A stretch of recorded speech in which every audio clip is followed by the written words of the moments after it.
ನಿಮ್ಮೆಲ್ಲರಿಗೂ ಶುಭಗಳು. ಚೆನ್ನಾಗಿದ್ರಪ್ಪ. 2 ಕೊರಿಂಥಿ 11ನೇ ಅಧ್ಯಾಯ 3ನೇ ವಚನ. ಹೇಗೆ ಅವಳು ಸರ್ಪದ ಕುಯ್ಯಕ್ತಿಗೆ ಒಳಬಿದ್ದಳು, ಮೋಸ ಹೋದಳು, ಹಾಗೆ ನಮ್ಮ ಮೇಲೇನು ಮನಸ್ಸು ಕ್ರಿಸ್ತು ವಿಷಯವಾಗಿ ಯಥಾರ್ಥತೆಯನ್ನು ಕಳ್ಕೊಂಡು ತಂದೆ ಜ್ಞಾಪಕ ಮಾಡಿಕೊಳ್ಳಿ. ಈ ಚಿಕ್ಕ ಪ್ರಾರ್ಥನೆ ಜ್ಞಾಪಕ ಮಾಡಿಕೊಳ್ಳಿ. ಸರ್ಪದ ಮಾತು ಕೇಳಿ ಅವಳು ಮೋಸ ಹೋಗಿದ್ದಾಳೆ. ನಮ್ಮನ್ನು ಪ್ರಭಾವಿತ ಮಾಡುವಂಥದ್ದು ಯೇಸು ನಾಮದಲ್ಲಿ ಕೇಳ್ಕೊಳ್ತಾ ಇದ್ದೀವಿ ತಂದೆ. ನೋಡ್ರಿ, ಅವಳು ಸರ್ಪದ ಮಾತಿನಿಂದ ಕುಯ್ಯಕ್ತಿಯಿಂದ ಒಳಬಿದ್ದಳು, ಮೋಸ ಹೋದಳು. ಹಾಗೆ ನಮ್ಮ ಮನಸ್ಸು ಕ್ರಿಸ್ತನ ವಿಷಯವಾಗಿ ಯಥಾರ್ಥತೆಯನ್ನು ಬಿಟ್ಟುಬಿಡ್ತಾ ಇದ್ದೀವಿ. ಶರೀರಕ್ಕೆ ಕನೆಕ್ಟ್ ಆಗ್ತಾ ಇದ್ದಾರೆ. ಶರೀರ ಭಾವದವರು ಯೇಸು ಕ್ರಿಸ್ತನನ್ನ ಮಹಿಮೆ ಪಡಿಸುವುದಿಲ್ಲ. ಶರೀರ ಭಾವದವರು ದೇವದೂಷಣೆ ಮಾಡ್ತಾರೆ. ಎದೋಮು ಸಂತತಿಗೆ ಹೋಲಿದವರು. ಸರ್ಪವು ನನ್ನನ್ನು ವಂಚಿಸಿತು, ನಾನು ತಿಂದೆನು ಅಂತ ಹೇಳ್ತಾ ಇದ್ದಾಳೆ ಅವ್ವ. ಸರ್ಪ ನನ್ನನ್ನು ವಂಚಿಸಿತು. ಸರ್ಪದ ಜೊತೆಗೆ ಯಾರು ಮಾತಾಡೋದು ಹೇಳಿದ್ದಾರೆ? ಅದು ರಮ್ಯವಾಗಿದ್ದವಂತಂದು ಗಂಡರಿಗೆ ಆದಾಮನಿಗೆ ಕೊಟ್ಲು. ಲೋಕ ಎಲ್ಲ ಸೈತಾನನು ಸೆಳ್ಕೊಂಡ್ಬಿಟ್ಟ. ಈ ಲೋಕ ಪಾಪವು ಈಗ ಯೇಸು ಕ್ರಿಸ್ತನ ಕೈಯಲ್ಲಿದೆ. ಈ ಸೈತಾನನ ಕೈಯಿಂದ ಸೆಳೆದುಕೊಂಡಿದ್ದಾನೆ. ಯಾಕೆ? ಸತ್ಯವಾಗಿ ನಡೆದು, ಸತ್ಯವಾಗಿ ಜೀವಿಸಿ, ಸತ್ಯವಾಗಿ ಎಷ್ಟು ಕಷ್ಟಪಟ್ಟ, ಸಿಲುಬೆ ಹತ್ತಿದ, ರಕ್ತ ಸುರಿಸಿದ ಅರ್ಪಣೆ, ಅದ್ಭುತವಾದ ಅರ್ಪಣೆಯನ್ನು ನಮಗೆ ನೀಡಿದ್ದಾನೆ. ಆ ಅರ್ಪಣೆಯಿಂದ ದೇವರು ಮತ್ತೆ ರಾಜ್ಯವು, ಶಕ್ತಿಯು, ಬಲವು ಕ್ರಿಸ್ತುದಾಯಿತು. ಪರಲೋಕ ರಾಜ್ಯ ಭಾಗವು ನಮಗೆ ದೊರೀತಾ ಇದೆ. ಎಲ್ಲರೂ ಪಾಪ ಮಾಡಿ ದೇವರ ಅನುಗ್ರಹಿಸಿದ ಮಹಿಮೆಯನ್ನು ಹೊಂದಿಕೊಳ್ಳಲಾಗಿ ಇದ್ದಾರೆ. ನಿಮ್ಮ ಕಣ್ಣುಗಳು ತೆರೆಯುತ್ತವೆ ಅಂತ ಮೋಸ ಮಾಡಿ, ನಿಮ್ಮ ಕಣ್ಣುಗಳು ತೆರೆಯಲ್ಪಟ್ಟಿದ್ದೇವೆ ಅಂತ ಮೋಸ ಮಾಡಿ ಆ ಹಣ್ಣನ್ನು ತಿನ್ನಿಸಿದಾನೆ. ರಮ್ಯವಾಗಿದ್ದಂಥ ಹಣ್ಣುಗಳನ್ನು ನೋಡಿ ಕಣ್ಣಿಗೆ ನೋಡ್ರಿ, ಈ ಕಣ್ಣುಗಳು ಯಾವುದನ್ನು ನೋಡಿದರೆ ಓ ಎಷ್ಟು ಸುಂದರವಾಗಿದೆ, ಮನೆ ಎಷ್ಟು ತುಂಬ ಸುಂದರವಾಗಿ, ಕಾರ್ ಎಷ್ಟು ಸುಂದರವಾಗಿದೆ, ಹೊಲ ಎಷ್ಟು ಸುಂದರವಾಗಿದೆ, ಪ್ಲಾಟ್ ಎಷ್ಟು ಸುಂದರವಾಗಿದೆ. ಅಷ್ಟು ಸುಂದರವಾಗಿದ್ದ ಹಣ್ಣುಗಳಿಂದ ನಾವು ಕೆಟ್ಟ ಮಾರ್ಗವನ್ನು ಹೋಗ್ಬಿಟ್ಟಿದ್ದೀವಿ. ಈಗ ಕೊರಿಂಥಿಯಲ್ಲಿ ಸಂಘದಲ್ಲಿ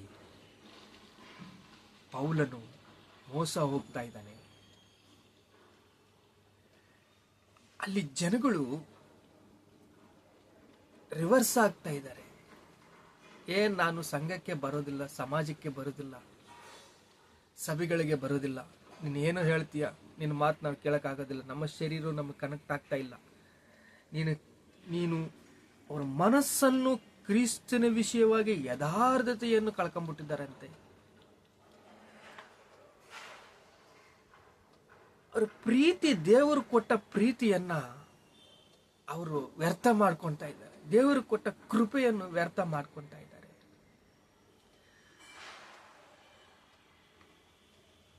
ಅವಳು ಸರ್ಪದ ಕುಯ್ಯಕ್ತಿಗೆ ಒಳಬಿದ್ದಳು, ಮೋಸ ಹೋದಳು. ಹಾಗೆ ನಾವು ಎಲ್ಲ ಕಳ್ಕೊಂಡ್ಬಿಟ್ಟು ಬೀದರಾಗಿಬಿಟ್ಟಿದ್ದೀವಿ. ಹೊಟ್ಟೆಗೆ ಏನೂ ಇಲ್ಲ, ಬಟ್ಟೆಯೂ ಇಲ್ಲ, ಎಲ್ಲ ಮೋಸ ಹೋಗಿ ನಮ್ಮ ಕಣ್ಣುಗಳು ತೆರೀತವೆ, ದೇವದೂತರಾಗಿರ್ತೀವಿ ಅಂತಂದು ಸರ್ಪದ ಮಾತು ಕೇಳಿ ಅವನೇನು ಹೇಳಿದಾನೆ? ನೀನು ಸಾಯೋದೇ ಇಲ್ಲ, ದೇವರು ಸಾಯ್ತೀಯ, ನೀನು ಒಳ್ಳೆ ಮರ, ಕೆಟ್ಟ ಮರದ ಹಣ್ಣುಗಳು ತಿಂದ್ರೆ ನೀನು ಸಾಯ್ತೀಯಾ ಅಂತಂದು ಸ್ಪಷ್ಟವಾಗಿ ಹೇಳಿದ್ದಾನ್ರಿ. ಆದರೆ ಹಣ್ಣನ್ನು ತಿನ್ನಬಹುದು, ನೀನು ಸಾಯುವುದೇ ಇಲ್ಲ ಅಂತ ಹೇಳಿದ್ದಾನೆ. ಏನು ಈ ಸುಳ್ಳು ಪರಲೋಕದಲ್ಲಿ ಕೂಡ ಸುತ್ತಕೊಳ್ತಾ ಇದೆ.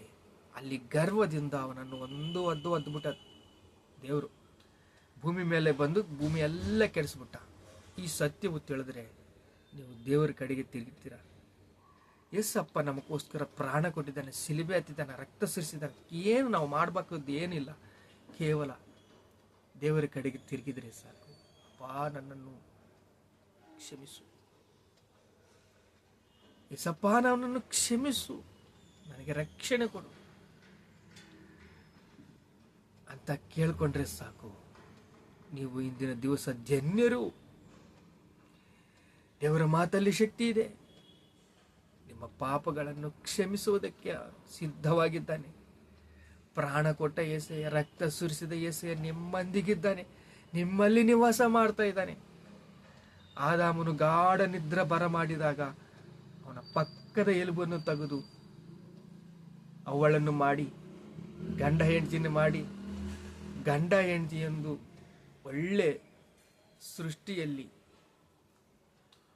ಇಬ್ಬರು ಒಂದಾಗಿ ಇರಬೇಕಂತ ದೇವರು ಆಶೆ ಪಟ್ಟ. ಡೈವರ್ಸ್ ನನ್ನಿಷ್ಟ, ನಾನು ಅಗ್ರಿಮೆಂಟ್ ಮಾಡ್ಕೊಳ್ತೀನಿ 2 ವರ್ಷ 3 ವರ್ಷ, ಏನು ಎಲ್ಲ ಕೆಡಕನ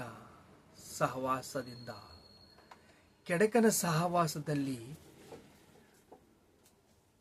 ಅಲ್ಲಿ ಏನ್ ನಡೀತಾ ಇದೆ ಅಂದ್ರೆ, ಕೆಡಕನ ಸಹವಾಸ ಸುಳ್ಳು. ಈ ಸುಳ್ಳಿಂದ ಕೆಟ್ಟು ಹೋಗ್ಬಿಟ್ಟಿದ್ದಾರೆ,